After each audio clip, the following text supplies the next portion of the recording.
Bonjour à toutes et à tous. En écho à la série de 22 chroniques numérotées de 3 à 24, consacrées au thème La fin de la croissance, nous allons aborder à partir d'aujourd'hui une nouvelle série composée de 6 chroniques, intitulée cette série Les chroniques de la décroissance inéluctable. La décroissance inéluctable. Alors, pourquoi ajouter le qualificatif inéluctable à ce terme, alors que la plupart de ceux qui emploient le terme décroissance se contentent de l'utiliser seul, de parler de décroissance tout court? Eh bien, pour un certain nombre de raisons que nous allons nous efforcer d'exposer tout au long de ces chroniques de la décroissance inéluctable. La première de ces raisons, c'est que la mouvance dite décroissante, n'est pas homogène et que toutes ses composantes sont loin de poursuivre le même but dans le cadre de leur engagement politique.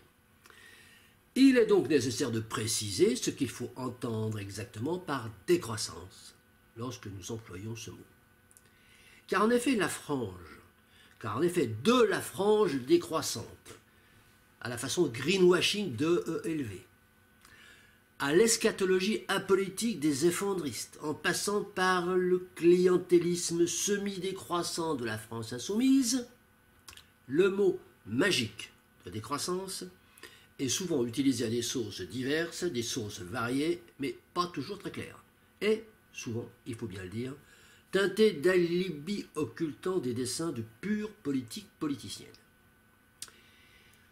À l'instar de Voltaire, qui déclarait « Gardez-moi de mes amis, mes ennemis je m'en charge », nous ne devons pas pécher, par excès de naïveté, et nous jeter dans les bras du premier décroissant venu, ou l'accueillir dans les nôtres, au risque de nous perdre dans la confusion des idées, au mieux, ou dans l'erreur de trajectoire politique, au pire. C'est ainsi que dans le monde impitoyable de la politique, où la plupart des acteurs avancent masqués et parfois même, paradoxalement, à leur insu. Il importe de pouvoir ou de savoir distinguer, dès le premier coup d'œil, les vrais décroissants des faux décroissants. Et pour ce faire, nous devons établir un cahier des charges très précis, permettant de déterminer facilement qui est décroissant et qui ne l'est pas, de notre point de vue, bien entendu. Mais aussi, et surtout, qui prétend être décroissant, mais qui ne l'est pas en réalité. C'est une catégorie assez répandue que nous qualifierons du terme générique d'imposteur, ceci étant posé. Nous ne devons pas contester qu'il puisse y avoir plusieurs acceptions du terme décroissant correspondant chacune à des conceptions ou visions ou interprétations ou déformations ou même usurpations, pourquoi pas différentes, du mot décroissance.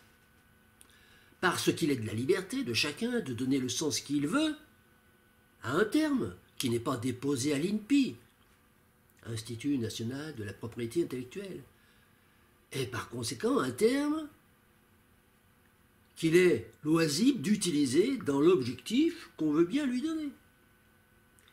Ce que nous devons contester par contre, c'est que telle vision, ou telle conception, ou telle interprétation de la décroissance puisse s'arroger le droit de revendiquer pour elle seule la paternité ou la propriété du terme, comme nous le voyons faire par certaines mouvances, dont certaines n'hésitent pas à décerner des certificats de décroissance du haut de leur chapelle particulière.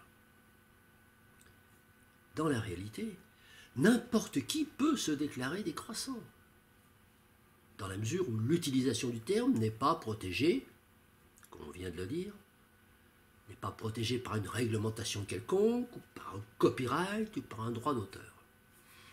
Cette situation n'est d'ailleurs ni gênante ni choquante dans la mesure où elle ne fait que traduire tout simplement une liberté d'expression dont la limitation, souhaitée par certains, serait, si elle était mise en vigueur, manifestement inquiétante pour la démocratie. La question n'est donc pas de savoir qui a le droit d'utiliser le mot décroissant ou qui a le droit de s'intituler mouvement de la décroissance, mais la question, c'est bien de savoir de quoi nous parlons lorsque nous parlons de décroissance.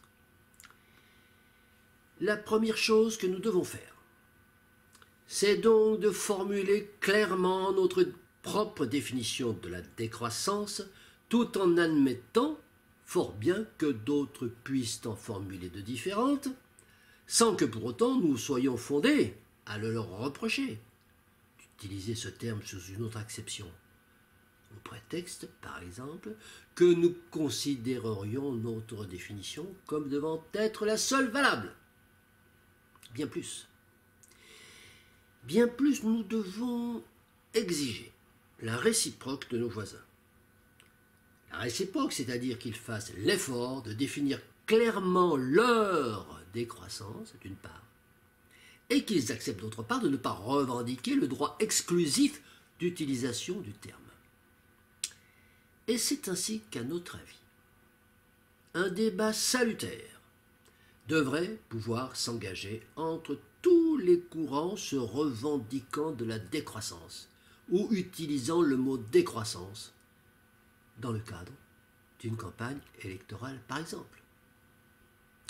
Ce débat devant alors aboutir soit à une définition commune du concept de décroissance, soit à un constat d'approche multiforme du terme, chaque approche faisant alors l'objet d'une définition particulière ou d'un cahier des charges spécifique. Une telle démarche apporterait une clarification nécessaire au niveau du grand public qui pourrait ainsi se positionner plus facilement par rapport à des discours paraissant similaires sur la forme, mais en réalité souvent radicalement dissemblables sur le fond. Cette définition nécessaire de telle ou telle décroissance ne peut naturellement se satisfaire de quelques mots ni de quelques lignes. Elle doit consister au contraire en une formulation claire des idées générales qu'elle recouvre. Et ce n'est qu'à partir de cet effort de synthèse que nous pourrons, par comparaison avec des formulations concurrentes, déterminer les points de rapprochement et les points d'achoppement de la façon la plus précise. Alors cette série de chroniques sur le thème de la décroissance inéluctable poursuit cet objectif sur le thème de la décroissance en général. Cette série de chroniques poursuit cet objectif de clarification et par voie de conséquence de classification, afin de fournir au grand public une grille de lecture des différentes interprétations possibles de la décroissance et notamment sur les principales en vigueur actuellement dans le débat public. Cette démarche, elle implique que nous définissions au préalable et le plus précisément possible celle que nous revendiquons être la nôtre pour pouvoir comparer notre interprétation de la décroissance. Pas notre décroissance, mais notre interprétation de la décroissance. C'est-à-dire, on va le voir, la décroissance inéluctable. Dans un premier temps, et pour bien fixer les idées, il ne paraît pas inutile de rappeler la définition que donne le dictionnaire du mot décroissance. Le dictionnaire dit que la décroissance, c'est la situation de quelque chose qui diminue. Le terme décroissance ayant pour synonyme déclin, diminution. Une première remarque que nous pouvons faire à la lecture de cette définition lexicale, c'est que certaines exceptions de nature idéologique ou philosophique qui ont été imposées ou qui ont été suggérées par certaines mouvances politiques sont des exceptions qui ne sont pas conformes à la définition initiale du mot. Parce qu'en effet, la décroissance, ça n'est pas une idéologie. La décroissance, ça n'est pas une option philosophique, c'est bien au contraire la réalité physique constatée d'un système qui décroît. Mais l'opinion publique, dans sa diversité, considère que la décroissance a de multiples interprétations en opérant ainsi la combinaison de plusieurs idées que nous avons répertoriées pour être au nombre de 5. 5 idées génériques, donc 5 idées simples. Véritable unité de base structurante de la notion de décroissance, dont certaines idées pourront naturellement être combinées entre elles par 2, voire par 3, pour donner une idée dérivée, une idée sensiblement plus complexe, puisque, comme le disait très justement John Locke, les idées complexes, qui restent divisibles et fragmentables, ne sont que des associations d'idées simples qui sont, elles, par hypothèse, indivisibles. Alors, la première idée simple de la décroissance, c'est celle de la décroissance interprétée comme un objectif permettant de changer le mode de vie actuel de chaque individu, de tous les individus, par un mode de vie meilleur, et que nous dénommerons la décroissance individualiste, volontariste. Deuxième idée simple, la décroissance, interprétée comme un objectif, permettant de réduire, voire d'annuler un certain nombre d'externalités négatives de la croissance, et que nous dénommerons la décroissance environnementaliste ou décroissance écologiste. Troisième idée simple, la décroissance, interprétée comme un argument politique, permettant d'élargir sa base électorale, et que nous dénommerons la décroissance politicienne ou imposture décroissante. Quatrième idée simple, la décroissance, interprétée comme une résultante inéluctable du processus industriel,